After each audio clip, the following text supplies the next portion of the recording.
మరోవైపు సీఎం జగన్ ఎప్పుడు చూసినా పేదలకు పెత్తందారులకు మధ్య యుద్ధం అంటున్నారు ఈ ఎన్నికలు. ఎవరు పేదలు, ఎవరు పెత్తందారులు?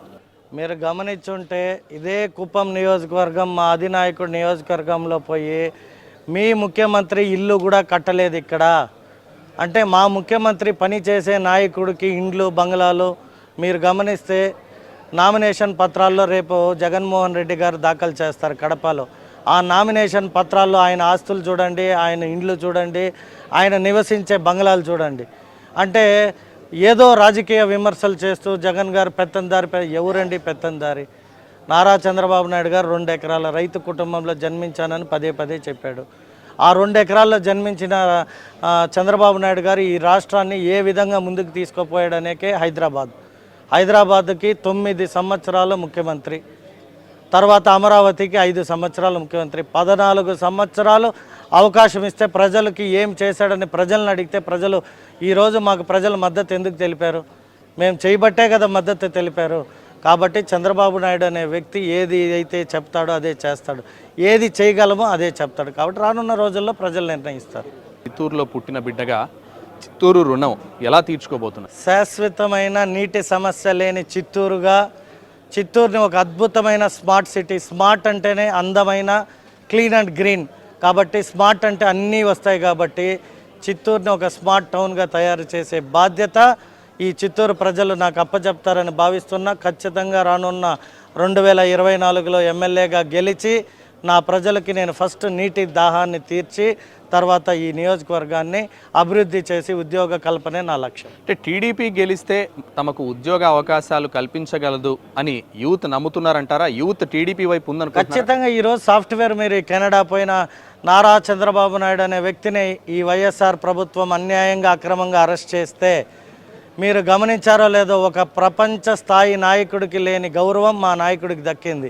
యునైటెడ్ స్టేట్స్ ఆఫ్ అమెరికాలో 40 రాష్ట్రాల్లో ఆయన కోసం ధర్నాలు, స్ట్రైకులు చేశారు. కెనడాలో చేశారు, ఆస్ట్రేలియాలో చేశారు, సౌదీలో చేశారు, శ్రీలంకలో చేశారు, బెంగాల్లో చేశారు, ఢిల్లీలో చేశారు, బాంబేలో చేశారు, కర్ణాటక, తమిళనాడు, ఆంధ్రాలో అనేక ప్రాంతాల్లో ఏ నాయకుడు లేని గుర్తింపు మా నాయకుడికి వచ్చింది. అంటే ఇంతమంది ఎందుకు చేశారు అంటే ఉద్యోగ కల్పనలో చంద్రబాబు నాయుడు గారు ఆ రోజు తీసుకున్న కొన్ని మంచి పనులు వాళ్ళంతా పోయి ఈరోజు అమెరికా, ఆస్ట్రేలియా, యూఎస్లలో ఉండారు. కాబట్టి వారంతా కూడా మద్దతు తెలిపారు. అదే మా పెద్ద మేము చెప్పుకోవడం కాదు, మాకు అది ఉంది.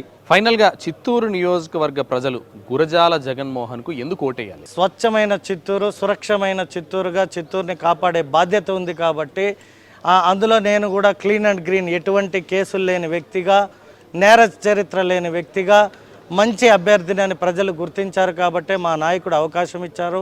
ఆ అవకాశాన్ని సదా ప్రజల కోసమే నేను నా వ్యాపారాలు కావచ్చు, నాకున్న అన్నిటినీ వదిలిపెట్టి ఈరోజు ఈ ప్రజాక్షేత్రంలో ప్రజల కోసమే వచ్చా. కాబట్టి ప్రజలు కూడా నన్ను గుర్తించి ఆదరిస్తారని నేను అనుకుంటాను. జగన్మోహన్ గెలిస్తే ఇక్కడ రౌడీజం పెరుగుతుంది, చిత్తూరులో హత్యా రాజకీయాలు పెరుగుతాయంటూ విజయానందరెడ్డి చెప్తున్నారు. దీనికి మీ సమాధానం? నేను చెప్పడం కాదు, పదే పదే నామినేషన్లో 15 కేసులు ఉన్న వ్యక్తి ఎదుటివాడిని రౌడీజం పెరుగుతుంది, రౌడీ అవుతాడు, లేదా ఇంకొకటి అవుతాడు, ఇదంతా హాస్యాస్పదమైన మాటలు మాట్లాడడం నాకు ఇష్టం లేదు.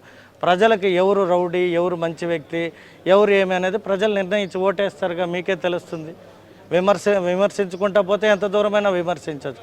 కాబట్టి ప్రజలకు ఆల్రెడీ తెలిసింది ఎవరు డెవలప్ చేసే నాయకుడు, ఎవరు మంచి వ్యక్తి అనేది. సో రానున్న రోజుల్లో ప్రజలకే మనము తీర్పు ఇవ్వడానికి అవకాశం ఇస్తాం. ఈ ఎన్నికల్లో జగన్మోహన్కు ఉన్న బలాబలాలు ఏంటి అనుకుంటున్నారు?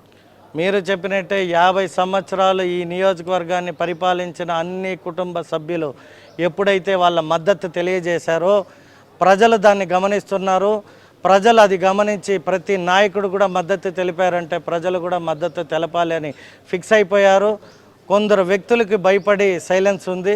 అది రానున్న రోజుల్లో ఎలక్షన్ రోజు ప్రజలు బయటకు వచ్చి ఓటు రూపంలో వాళ్ళ ఒక మనోభావాలని ప్రూవ్ చేసుకుంటారని భావిస్తున్నా. చిత్తూరు మాజీ ఎమ్మెల్యే మీకు సపోర్ట్ చేస్తున్న సీకే బాబు మీకు ప్లస్ అనుకుంటున్నారా, మైనస్ అనుకుంటున్నారా? నేను ఎవరినైనా ప్లస్ అనే భావిస్తాను. ప్రజలు గుడ్డివారు కాదు. 4 సార్లు అవకాశం కల్పించారు అంటే ప్రజలకు అతను మంచి చేయకపోతే 4 సార్లు అవకాశం అంటూ ఇవ్వరు కదా. అంటే ప్రజల తీర్పుని మనం అవమానించాలా, లేదా ప్రజల తీర్పుని మనము డౌట్ పడాలా? ప్రజలు ఏది నిర్ణయించారో అది కరెక్ట్. సో ప్రజలు వారిని గౌరవించారు, వారందరూ కూడా నన్ను గౌరవించారు. నేను రేపు ప్రజల్ని గౌరవిస్తాను కాబట్టి ప్రజల తీర్పు లాస్ట్ ఏదైనా కరెక్ట్గా ఉంటుంది. Right, thank you Jagan.